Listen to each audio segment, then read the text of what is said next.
मेरे मन में एक पुरानी बात आई। 32 साल पुरानी बात है। मई 1991 की बात है।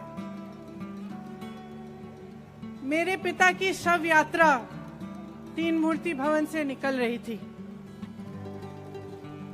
अपनी मां के साथ और अपने भाई के साथ हम एक गाड़ी में बैठे थे।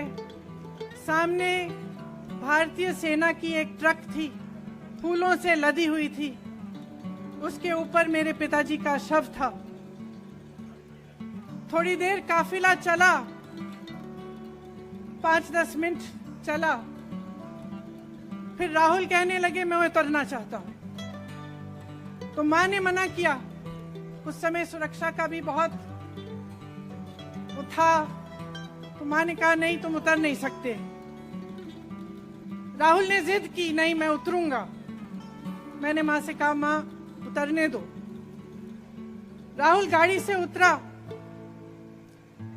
उस सेना की ट्रक के पीछे खड़ा होके चलने लगा और तीन मूर्ति से लेके कड़ी धूप में अपने पिता के जनाजे के पीछे पीछे पैदल चलते चलते चलते चलते यहां पहुंचा। इस जगह से कुछ 400-500 गज दूर यहां पर मेरे शहीद पिता के अंतिम संस्कार मेरे भाई ने किए। वो चित्र मेरे दिमाग में अभी भी है, मेरे मन में है। मेरे पिता का शव इस तिरंगे झंडे में लपेटा गया था। इस तिरंगे के नीचे मेरे पिता का शव था और उसके पीछे चलते चलते मेरा भाई यहां आया। उस शहीद पिता का अपमान भरी संसद में किया जाता है।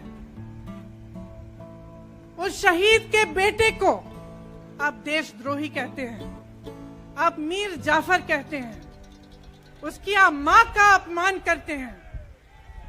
आपके मंत्री मेरी मां का अपमान भरी संसद में करते हैं।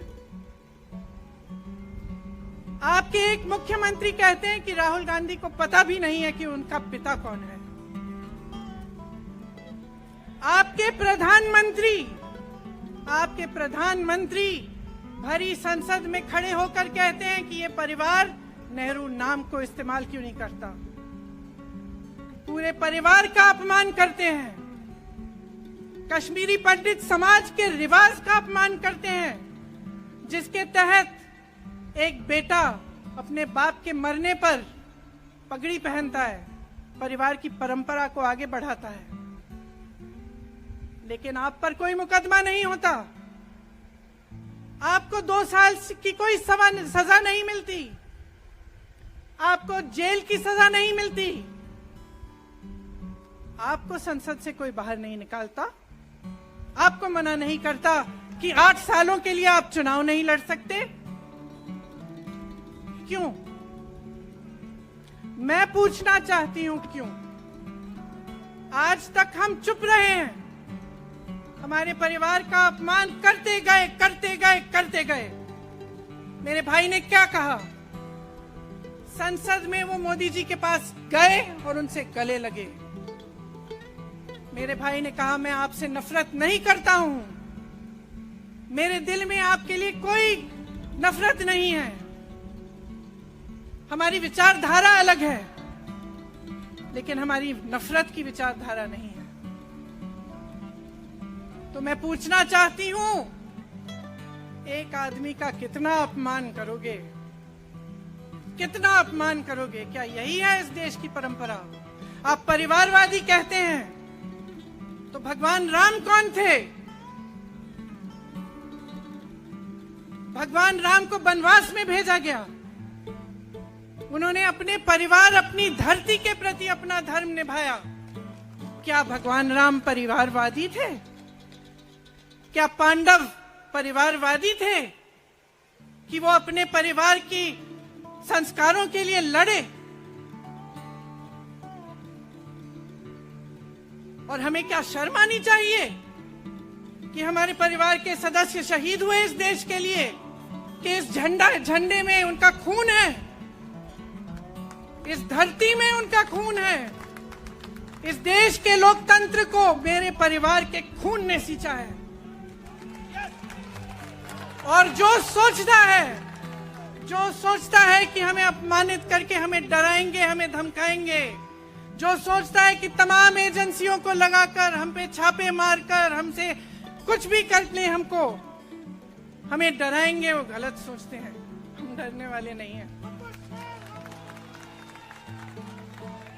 हम और मजबूती से लड़ेंगे। हम इस देश के लोकतंत्र के लिए कुछ भी करने के लिए तैयार हैं।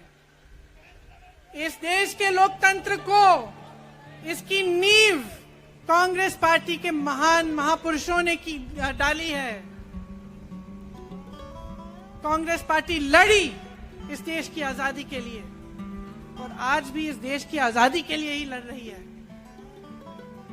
कभी कभी मैं सोचती हूं, मुझे समझ में नहीं आता कि पब्लिक क्या सोच रही है। क्या देख नहीं रही है क्या हो रहा है? क्या आपको दिख नहीं रहा है कि आपकी सारी संपत्ति लूटी जा रही है, एक आदमी को दी जा रही है, गिने चुने उद्योगपतियों को सब कुछ दिया जा रहा है। किसकी संपत्ति है? ये राहुल गांधी की संपत्ति है, ये आपकी संपत्ति है। ये पीएसयू किसके हैं? किसके लिए बनाए गए? आपके लिए बनाए गए, जो ऐसे एक के बाद एक इनको बेचे जा रहे हैं, दिए जा रहे हैं। इसी से तो आपका रोजगार आता है। छोटे उद्योगों से, छोटे व्यापारियों से आपका रोजगार आता है। किसी बड़े अडानी से नहीं आता। रोजगार नहीं देते, छीनते हैं आपका रोजगार। तो आप समझ क्यों नहीं पा रहे हैं? आप गैस के सिलेंडर के लिए 1000 रुपए दे रहे हैं और यहां आपकी सारी संपत्ति किसी को सौंपी जा रही है। राहुल गांधी जी ने क्या कहा? अरे कौन सा इतना बड़ा जुल्म कर लिया कि आपसे 2 सवाल पूछ लिए, जवाब नहीं दे पाए ना, घबरा गए। और जो अहंकारी होते हैं, तानाशाह होते हैं, क्या करते हैं? जब सवालों का जवाब नहीं दे पाते तो पूरी सत्ता को लेकर जनता को दबाने की कोशिश करते हैं। जो सवाल उठाता है उसको दबाने की कोशिश करते हैं।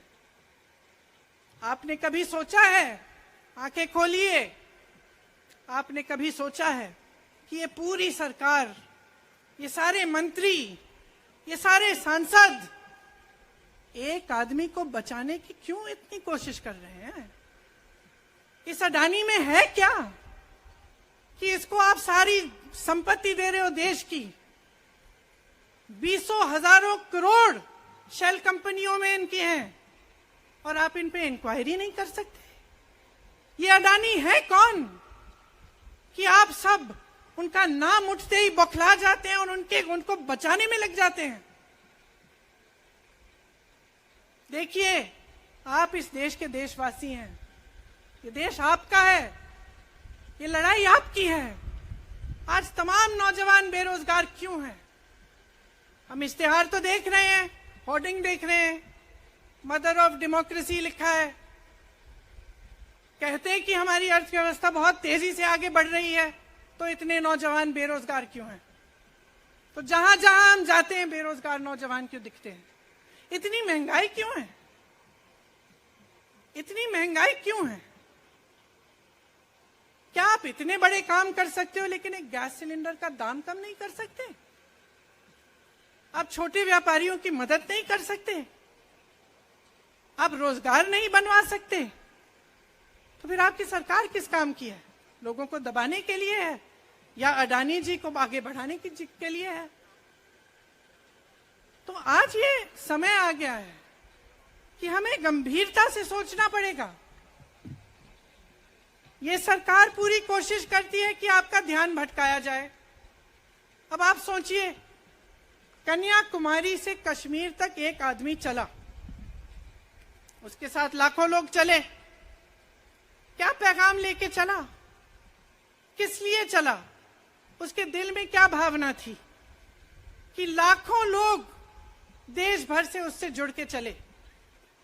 समता, एकता की भावना थी।